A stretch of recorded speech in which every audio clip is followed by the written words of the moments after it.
chcete koupit minionky za 5 korun? Máme dneska slevu, víme, no. A tady kopřiva za 10 korun. Ale tady, daleko hned. Právě vojenský, to, víte, jak to chodí, pane? Podupal byste krávu?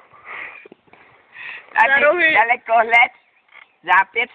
Za 500 korun jedna část. A ta druhá, ta je nejdůležitější. Tu máte za 200. Že se to ví, pane? Už jenom protože máte ledvinku Marlboro. A ten batoh, kvalita sama, ťamany, za 350. Ale ty kamaše, co tu máme, kamaše? Ježiši Kriste. Ty jsi úplně luxusní za 200, ty jsou vaše, pane. Co bych vám ještě mohl nabídnout? Tady počkejte, že se to vybil nějaký ten bonusek. Kurva, kaj to máme? Až. Teraz nejsáček od minionek máte za 200. To si můžete dát na stěnu. Tak, letět tam.